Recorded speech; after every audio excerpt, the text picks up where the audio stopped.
दोस्तों good morning. मैं सोनू मिश्रा स्वागत करता हूं आपका आपके अपने चैनल एम्बिशन मैथमेटिक्स में। तो आज हम शुरुआत करने जा रहे हैं एक बहुत ही शानदार और ज़बरदस्त टॉपिक जिसका नाम है घातांक और करनी।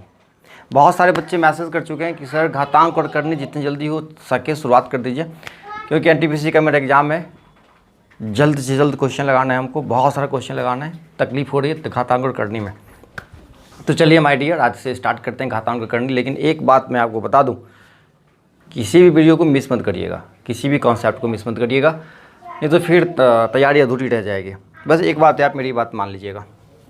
चलिए हेडिंग लगा देते हैं, घातांक और करनी। और एक बात तो बहुत ही क्लियर है कि ये पहला वीडियो है, तो मैं सारे कॉन्सेप्ट की चर्चा करूँगा। छोटे छोटे सवाल को लगाऊंगा, बड़े सवाल को बिल्कुल मत लगाऊंगा। तो पहले वीडियो देख के कुछ भी जज मत कर लेना, ठीक है?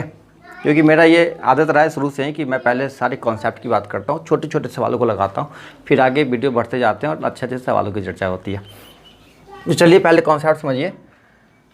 अभी बाकी बच्चों जैसी गलती मत करिएगा कि स्टार्ट से ही ये उम्मीद करते हैं कि बड़े बड़े सवालों को छोटे छोटे समय में सॉल्व कर दें। ऐसा नहीं होता है भाई। पहले छोटा छोटा कॉन्सेप्ट सीखिए, फिर ये हेल्प करेगा आपको अच्छे से सवालों को, बड़े बड़े सवालों को कम समय में सॉल्व करने में, है ना? चलिए पहले समझने की कोशिश करते हैं घातांक क्या और करनी क्या। इसे ही हम इंग्लिश में कहते हैं इंडाइसिस एंड सर्ट्स, है ना? चलिए नोट कर लीजिए, तैयार हो जाइए, एक बढ़िया सा कॉपी एक कलम लेके बैठ जाइए। और हम आपको ऐसे बताएंगे ना कि आपको लगेगा कि आप क्लासरूम में बैठ के पढ़ रहे हो, आपको लगेगा नहीं कि आप यूट्यूब चैनल पर वीडियो देख रहे हो। बिल्कुल आपका घर ही आपका क्लासरूम होगा अभी। चलिए घातांक और करनी में एक सिंपल सी बात देखिए। आपने अपने ज़िंदगी में कभी भी एक नंबर देखा होगा ऐसा √3 लिखा हुआ है ना? देखिए √3 का मतलब ये है कि 3 का पावर कुछ नहीं, इसका मतलब 1 है, और यहाँ कुछ नहीं, इसका मतलब 2 है। तो इस √3 को हम ये कहते हैं कि ये ऐसी करनी है जिसका घात जो है वो क्या है, 2 है। ठीक है, घात कितना है, 2 है।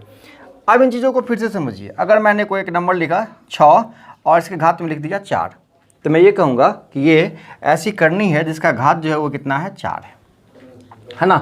4√6 √3।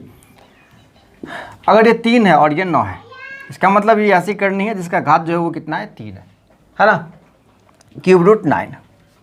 ठीक है, ये बात आप समझिए, ये पहचान समझिए कि करनी क्या है। ये करनी है जिसका घात क्या है, 3 है। ये करनी है जिसका घात क्या है, 2 है। ये करनी है जिसका घात क्या है, 4 है।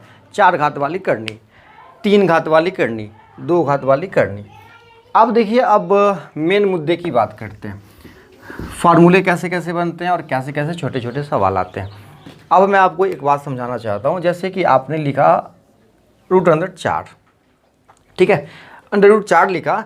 यहाँ पे आपको बहुत अच्छे से पता है कि 4 का पावर कितना होता है, 1 होता है। ठीक है, अब यहाँ घात में कुछ नहीं, इसका मतलब क्या है कि 2 है। कुछ नहीं, इसका मतलब 2। अब इन चीज़ों को आप ऐसे भी लिख सकते हो, 4 का पावर 1/2 लिख सकते हैं ना, कोई दिक्कत नहीं है।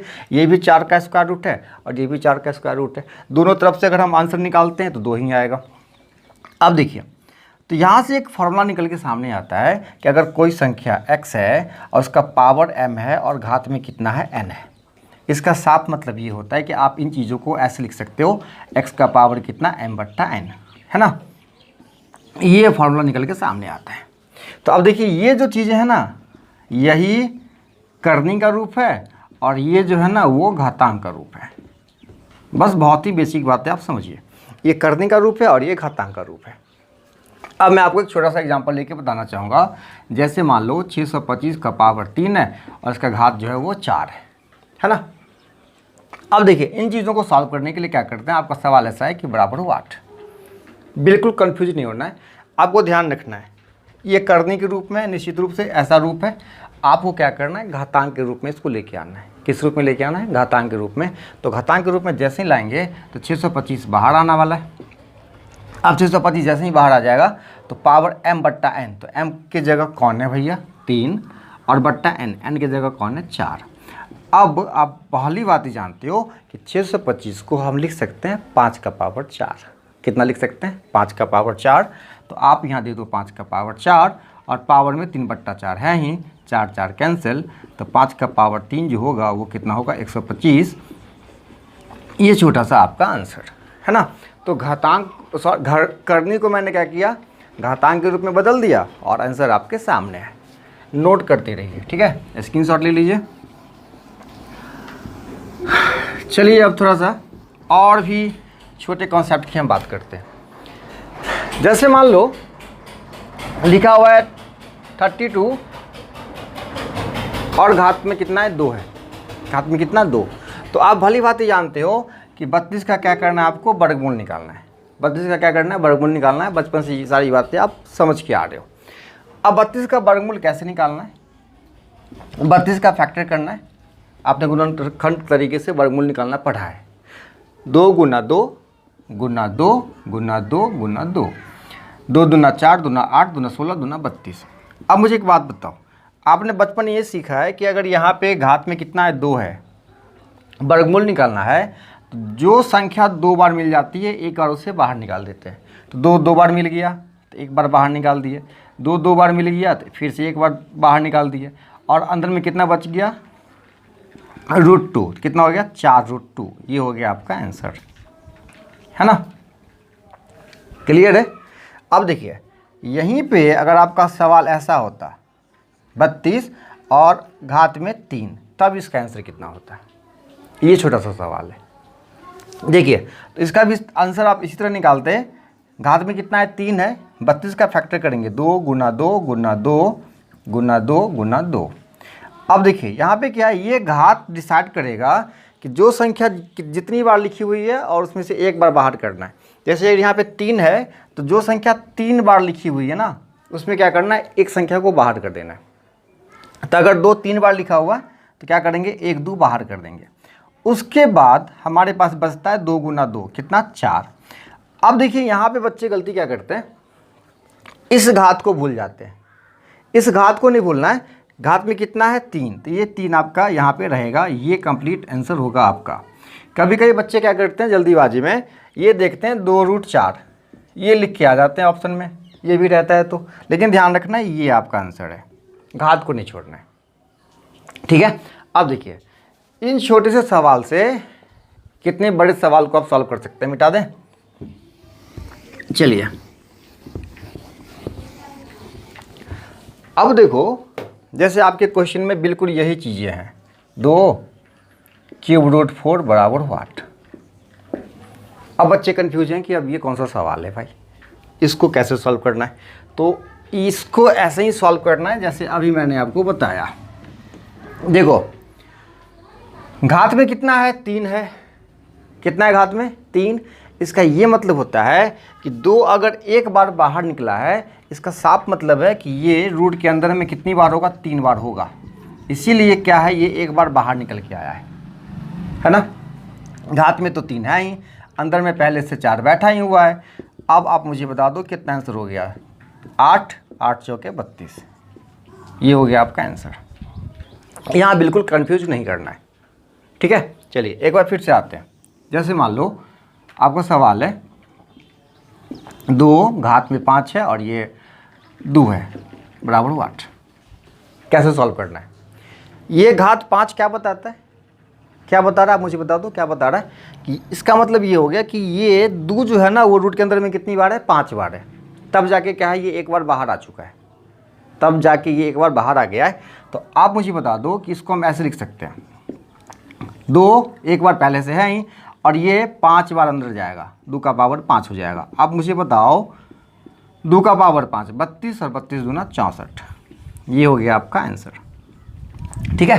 तो आप दोनों तरीके से सॉल्व कर सकते हो, ठीक है, कोई दिक्कत नहीं। अगर आप 27 का स्क्वायर रूट है कितना आएगा, 3 गुने 3 गुने 3 मतलब 3√3। तो आप इसको इस रूप में चेंज कर सकते हो, तो इसको भी इस रूप में चेंज कर सकते हो, ठीक है, कोई दिक्कत नहीं।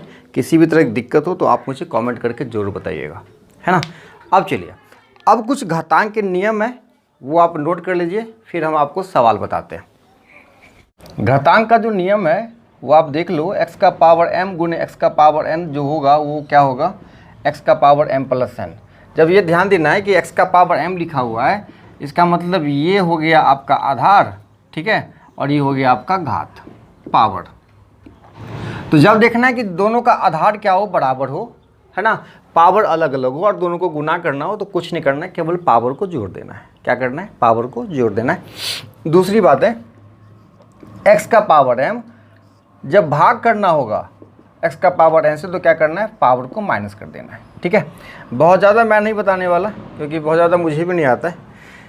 इतनी सारी बातें मैं नहीं पढ़ी है जितना आपके एग्ज़ाम में काम आएगा, और इतनी बातें मैं आपको बताऊँगा अभी, है ना। चलिए, तीसरी बात है, x का पावर अगर m है और एक और पावर n है, तो हम क्या करेंगे? x का पावर m गुने n कर देंगे, पावर को पावर से गुणा कर देंगे। चौथी बात, अगर x का पावर m है और एक बार फिर से y का पावर m है, आप यहाँ देखो, इस फार्मूले में आधार समान था, पावर अलग अलग था, और इस फार्मूले में आधार अलग अलग है, पावर सेम है। तो आपको क्या करना है? x y को गुना करके एक साथ पावर m चढ़ा देना है। पांचवें फार्मूले की तरफ हम आपको लेके चलते हैं। x का पावर अगर माइनस m है, तो x का पावर माइनस m में माइनस को हटाने के लिए 1/x का पावर m आपको कर देना है मेरे भाई, है ना। एक और फार्मूला आप लिख लो, बहुत ही बेसिक, x का पावर अगर 0 कब जब आ जाए तो उसका वैल्यू होगा 1। ठीक है, इस 6 फार्मूले में घातांक का जो फार्मूला है, मैं आपको बहुत ज़्यादा सवाल लगा के अभी बताता हूँ, अभी तुरंत। बस लगातार मेरे साथ बने रहिए और नोट कर लीजिए, स्क्रीनशॉट ले लीजिए, जो समझ में आए आप वो काम करिए। देखिए, आपके बोर्ड पे मैंने 3 सवाल बहुत ही बेसिक छोटे से सवालों को लिया है। आपसे मैं बार बार एक बात कहता हूँ कि छोटे सवालों को कभी इग्नोर मत करिएगा। छोटे सवालों में छिपे होते हैं बड़े बड़े सवालों के लगाने के राज, है ना। आप इसको अच्छे से सीखिए। 81 का पावर 3/4 है, तो आप एक काम कर सकते हो, 81 को हम लिख सकते हैं 3 का पावर 4। मन में एक सवाल आएगा कि 3 का पावर 4 क्यों लिखें, 9 का पावर 2 भी तो लिख सकते हैं ना सर। क्या है 3 के पावर 4 में, ऐसा क्या है? 3 का पावर 4 इसलिए लिखते हैं क्योंकि किसके बट्टे में कितना है? 4 है। और 3 का पावर 4 लिखने से मुझे बहुत सारा फायदा होने वाला है कि 3 का पावर 4 अगर होगा तो ये 4 से 4 कैंसिल हो जाएगा। 3 का पावर 3 कितना हो गया फिर? 27। ये हो गया आपका आंसर। ठीक है, मुझे पता है हम बहुत बेसिक बातें कर रहे हैं, और ये भी पता है कि आपको पसंद भी आ रहा होगा कि आप छोटी छोटी सारी बातें आपको बता रहे हैं। अब देखिए, 1/64 का पावर -2/3 है ना। सुनिए, मैंने अभी यही बताया कि x का पावर अगर माइनस है मैंने मेरे भाई, तो इन चीज़ों को आप लिखते हो क्या? 1/x का पावर m लिखते हो। देखो, इन सवालों में पेन बिल्कुल रुकना नहीं चाहिए, मैं आपको बताता हूँ। इस फॉर्मूले को थोड़ा हम और आगे बढ़ाते हैं, तो आप ऐसे भी समझो, अगर a/b का पावर -1 है, a/b का पावर क्या है? -1 है, तो अगर इस माइनस को हटाने के लिए हम 1/a/b करेंगे, तो ये b/a हो जाएगा सीधा सीधा, और फिर ये माइनस सब का सब खत्म हो जाएगा, है ना। इन चीज़ों को हम ऐसे भी लिख सकते हैं कि अगर x/y है, तो अगर हम इसको y/x करेंगे तो इस पर क्या हो जाएगा? माइनस लग जाएगा, ऐसा भी होगा। तो यहाँ देखो, इस सवाल को ज़रा गौर से देखिए। 1/64 है, पावर में कितना? -2/3। तो इस माइनस को हटाने के लिए आप ये भी काम कर सकते हो कि 64 को उल्टा कर दो। तो 64 को जैसे उल्टा करोगे तो इस पर -1 आ जाएगा। अभी मैंने जैसे बताया आपको, बट्टा में 1 आ जाएगा। अब ये माइनस माइनस क्या हो जाएगा? कैंसिल। तो बच जाएगा कितना? 2/3। अब आप मुझे बताओ, 64 को लिख सकते हैं 4 का पावर 3, फिर ये 2/3, 3 कैंसिल, 4 का स्क्वायर 16। ये हो गया आपका जीता जागता छोटा मोटा आंसर। सारे जुगाड़ को हम आपको बता रहे हैं, है ना। तीसरा सवाल मिटा दें? ओके, चलिए अब तीसरे सवाल को देखते हैं। 64 का पावर कितना? -1/6। तो इस माइनस को हटाने के लिए क्या कर सकते हैं? सीधा आप कर दो 1/64 का पावर 1/6। तो करना क्या है? 1/64 को लिखेंगे हम 2 का पावर 6 और गुने 1/6, 6 कैंसिल, बच गया 1/2। ये हो गया आपका आंसर, है ना। चलिए नोट करिए, और भी कुछ सवालों को हम आपको बता रहे हैं। चलिए आते हैं कुछ और नए सवालों की तरफ। सवाल आपका बोर्ड पे लिखा हुआ है, क्या कहता है? √3 का पावर n बराबर 81, तो n बराबर वाट। दूसरा सवाल है √4 का पावर n बराबर 10 का पावर 1024, तो n बराबर वाट। देखिए, इस सवाल को आप 1 सेकेंड में पलक झपकते ही सॉल्व कर सकते हो। पहले कॉन्सेप्ट को समझने की ज़रूरत है। कॉन्सेप्ट क्या कहता है? देखो, 3 का पावर n है, घात में कुछ नहीं, इसका मतलब 2 है। तो आप इन चीज़ों को लिख सकते हो 3 का पावर n/2। अभी मैंने आपको बताया कि करने को घातांक के रूप में कैसे चेंज करते हैं। उसके बाद आप 81 लिख सकते हो और 81 को लिख सकते हो 3 का पावर 4। माय डियर, मैंने शायद आपको घातांक का एक रूल बताना भूल गया कि जब कभी भी आपके सामने ऐसा कंडीशन ना आए कि a का पावर x बराबर मिल जाए a का पावर y, तो आप बेफिक्र x बराबर y लिख देना, ठीक है। आधार बराबर होगा तो पावर डेफिनेटली क्या होगा, दोनों का दोनों बराबर होगा, है ना। सुनिए, तो यहाँ n/2 किसके बराबर होगा, 4 के बराबर। क्यों? क्योंकि 3 और 3 बराबर है, तो n/2 बराबर 4 के, तो n बराबर 8 के। ये हो गया आपका जीता जागता आंसर, ठीक है। बिल्कुल उसी तरीके से इस सवाल को भी सॉल्व कर सकते हो। तो ये क्या होगा, 4 का पावर n/2, 4 का पावर n/2 कितना के बराबर, 10 और 24 के बराबर।